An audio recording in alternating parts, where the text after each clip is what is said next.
โดยมาต่อกันใน EP 2เลยเด้อแน่นอนว่าคลิปนี้จะแจ้งราคาให้สำหรับเซตนี้ก็คือจะเป็นเซต VIP การที่ลูกค้าจะเลือกฮอตเซต VIP ลูกค้าต้องมั่นใจว่าลูกค้าอยากจะเฮ็ดงานใหญ่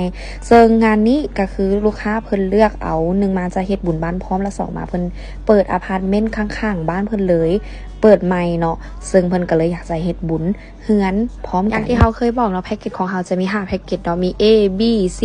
D แล้วก็ VIP ส่วนเซตนี้จะเป็นเซต VIP ราคา22ล้านกีบซึ่งลูกค้าเพิ่นก็เลือกเอาราคานี้เนื่องจากว่าเพิ่นลองไปบวกลบกันมาหลายๆแล้วว่าสิ่งที่ต้องมีในงานคือราคาจะประมาณเท่าไหร่เพิ่นก็เลือกว่าเอาเป็นเซต VIP เลยซะเบิ่งราคามันอาจจะแพงหลายเกินไปสำหรับบางคนแต่ว่าถ้าสำหรับรวมกันหลายๆอย่างตัวนี้ก็คือเฮาคิดไล่มาแล้วเนาะว่าราคานี้ก็คือราคาที่ซอฟที่สุดกว่าที่ลูกค้าไปซื้อหลายๆอย่างมารวมกันซึ่งแพ็กเกจนี้เนาะทางเฮาก็ได้จัดไปแล้วเนาะ3บ้าน3หลังก็คือเพิ่นเลือกเอาแพ็กเกจนี้ซึ่งเฮาก็จะคอยลมแล้วลูกค้าแล้วก็ฟีดแบ็กกับลูกค้าว่าลูกค้าโอเคกับเครื่องบ่หรือรู้สึกว่าบ่คุ้มบ่เฮาก็จะล้มกันเนาะลูกค้าอยากได้เพิ่มเติมอีกอย่างแม่นเฮาจะเบิ่งตามความเหมาะสมและก่อนที่จะตกลงจองงานกันเฮาก็คือตามสเต็ปเดิมของเฮาเนาะก็คือต้องอยู่ในบนพื้นฐานความสบายใจของลูกค้าและความที่ลูกค้าคิดว่าโอเคและพอดีจริงๆแล้วลูกค้าบ่ต้องเอาเป็นแพ็กเกจสัก2ล้านเลยก็ได้ลูกค้าไปเอาแพ็กเกจ9ล้านแล้วมาบวกกับอาสนะอีกก็ได้อาสนะเฮาก็มีเซาให้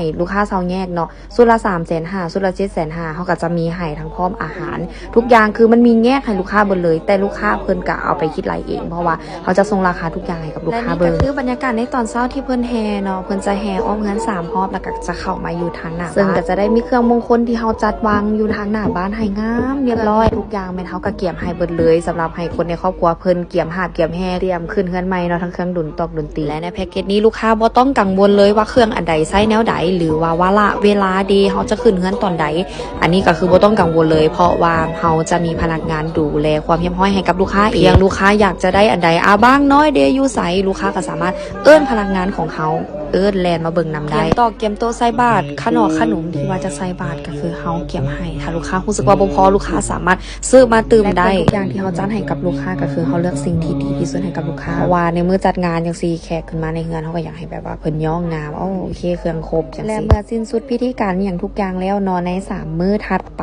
เฮาจึงจะเข้าไปเก็บเครื่องนำกับลูกค้าเองงานนี้ก็คือเป็นงานที่ปลื้มปิติอีกงานที่เจ้าของงานและหมอพรเพิ่นก็แจ้งเฮาว่าได้เครื่องครบอย่างทุกอย่างเรียบร้อยหมดเลยนี่ก็ถือว่าเป็นอีกงานหนึ่งที่สำเร็จลุล่วงไปด้วยดีและยินดีกับเจ้าของบ้านใหม่เด้อ